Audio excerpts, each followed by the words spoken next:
राज्यपाल महोदय यांच्या अभिभाषणावरती विरोध दर्शवण्यासाठी मी निवेदन या ठिकाणी करतो आहे। महाराष्ट्र आणि देश घडवणाऱ्या राष्ट्रपुरुष महामानव यांच्या आदर्शाचे पालन करण्याचे निवेदन या अभिभाषणात दिसून येते।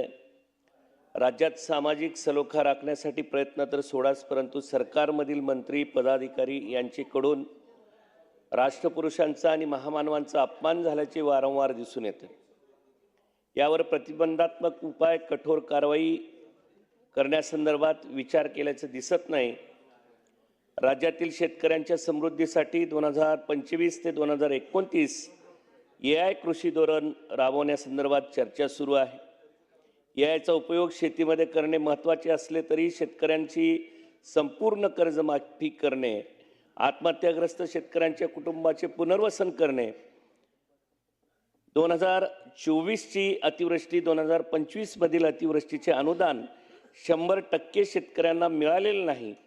माझ्या उमरगा लोहारा मतदारसंघातील 30,000 शेतकरी अद्यापही अतिवृष्टी अनुदानापासून वंचित आहेत।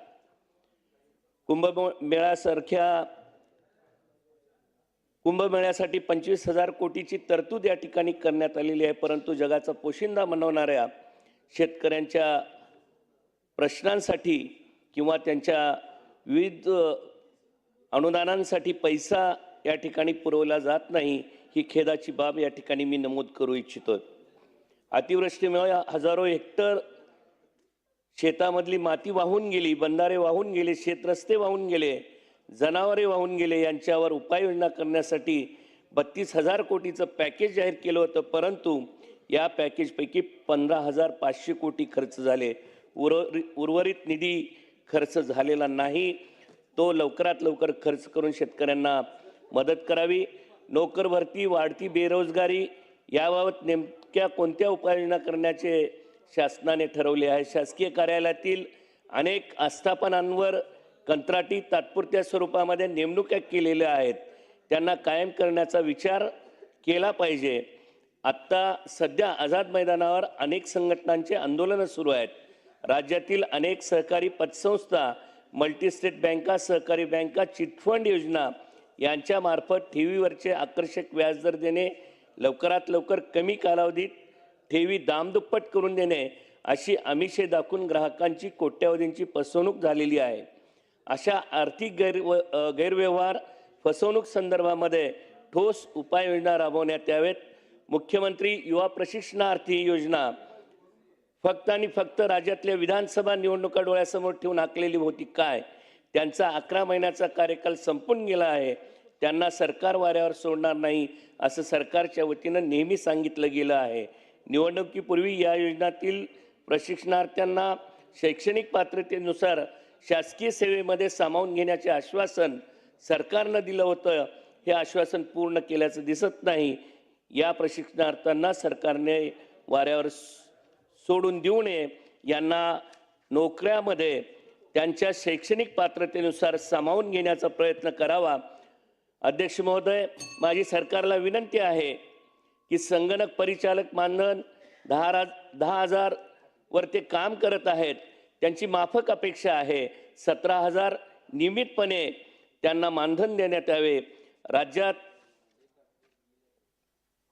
30 सप्टेंबर 1993 मध्ये आमच्या भागामध्ये खूप मोठा किल्लारीचा भूकंप झाला। या भागातला पुनर्वसन विकास आराखडा मंजूर करण्यात यावा आणि त्या ठिकाणी ज्या बेसिक सुविधा आहेत त्या सुविधा पुरवण्यात याव्यात। माध्यमिक शालांत परीक्षेनंतर व्यावसायिक अभ्यासक्रमासाठी जी प्रवेश परीक्षा घेतली जाते त्या CET मध्ये 2 वेळा संधी देण्याचं या ठिकाणी नमूद केलेलं आहे।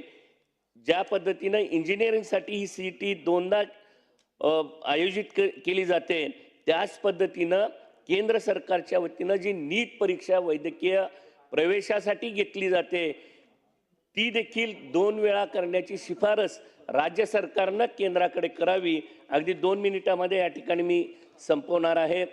2019-20 साली कोविडमुळे अनेकांचे मृत्यू झाले। ज्या कुटुंबातील कर्ता पुरुष मयत झाला आहे अशा कुटुंबातील विद्यार्थ्यांचे शिक्षण सरकारच्या वतीने त्याचे शिक्षण पूर्ण होईपर्यंत मोफत द्यावे. व्यावसायिक शिक्षणासह राज्य सरकारने राज्यातील महत्त्वपूर्ण ऐतिहासिक वारसा प्राप्त मंदिरे आणि स्मारकासाठी भरीव निधीची तरतूद केली आहे. सुमारे 3,661 कोटी रुपयांचा विकास आराखडा मंजूर करण्यात आला आहे. यासोबतच मी आपणास विनंती करतो आहे की उमरगा लोहारा तालुक्यातील विधानसभा मतदारसंघामध्ये अनेक शतकांपूर्वी हेमाडपंथी मंदिरं आहेत. त्यामध्ये शिवमंदिर आणि बारवांचा समावेश आहे. आज त्यांची दुरावस्था झालेली आहे. यापैकी काही मंदिरे भग्नावस्थेमध्ये आहेत. ही मंदिरं देखील ऐतिहासिक वारसा जपणारी आहेत. यांच्या देखभाल दुरुस्तीसाठी देखील भरीव निधीची तरतूद या ठिकाणी करावी. विद्यार्थ्यांच्या आत्महत्या रोखण्याच्या संदर्भामध्ये या ठिकाणी धोरण आखल्याचं दिसतंय, परंतु विद्यार्थ्यांच्या आत्महत्या ह्या फक्त स्पर्धेमुळे होतात का याचाही विचार करावा. आणि त्यामध्ये एक दुसरं कारण असं वारंवार लक्षात येत आहे की पालकांच्या अवास्तव अपेक्षा या विद्यार्थ्यांच्या प्रती आहेत, त्याचं दडपण घेऊन देखील विद्यार्थ्यांच्या आत्महत्या वाढल्याचे दिसत आहेत. याकरिता ज्या पद्धतीनं विद्यार्थ्यांचं समुपदेशन करण्याची योजना आहे, त्याच पद्धतीनं पालकांचं देखील समुपदेशन करण्याची अतिशय आवश्यकता आहे असं मला वाटतं. राज्यातील शिक्षक भरतीसाठी पवित्र पोर्टलची निर्मिती करण्यात आली आहे. महाराष्ट्र राज्य परीक्षा परिषदेच्या वतीनं 4 दिवसापूर्वी 20/2/2026 रोजी एक पत्रक काढण्यात आले आहे. यामध्ये उमेदवारांना शिक्षक भरतीसाठी केवळ 50 पसंतीक्रम नोंदविण्याची अट घातली आहे. ही अट अतिशय जाचक आहे, कारण राज्यात कुठेही नोकरी मिळाली तरी चालेल या भावनेतून राज्यभरातील असंख्य रिक्त जागेसाठी अर्ज करता आले असते. मात्र मर्यादित पसंतीक्रमामुळे सर्व जिल्ह्यात ही संधी उपलब्ध होऊ शकत नाही. परिणामी उमेदवार कायमस्वरूपी स्पर्धेबाहेर फेकला जाण्याची भीती निर्माण झाली आहे. माझी विनंती आहे की लोकशाही व्यवस्थेमध्ये प्रत्येक उमेदवाराला प्रत्येक पात्र जागेसाठी दावा सांगण्याचा अधिकार आहे. म्हणून पवित्र पोर्टल भरती प्रक्रियेमध्ये मर्यादित पसंतीक्रमाची अट रद्द करण्यात यावी आणि तसा दुरुस्ती आदेश या ठिकाणी करण्यात यावे. मी वारंवार जिल्हा परिषद शाळांच्या स्ट्रक्चरल ऑडिटची मागणी आपल्या वतीनं केलेली आहे. आज देखील मी विनंती करतोय की ज्या जिल्हा परिषद शाळांचं बांधकाम 30, 40, 50 वर्षापूर्वी झालेलं आहे, आज त्या शाळा मोडकळीस आलेल्या आहेत. अशा शाळांचं एक स्ट्रक्चरल ऑडिट व्हावं आणि या सगळ्या जिल्हा परिषद शाळांचं नूतनीकरण व्हावं, ज्या शाळांमध्ये या राज्यातील ग्रामीण भागाचं भवितव्य आकारास घेतं. ग्रामीण भागातील गोरगरिबांची विद्यार्थी त्या शाळेमध्ये जातात. त्यांच्या सुरक्षिततेच्या दृष्टीनं या शाळांची पुनर्बांधणी व्हावी, ही मागणी मी या ठिकाणी करतोय. आणि आपण मला या ठिकाणी बोलण्यासाठी संधी दिला त्याबद्दल आपले आभार मानतोय आणि राज्यपालांच्या अभिभाषणाला विरोध दर्शवतोय. धन्यवाद.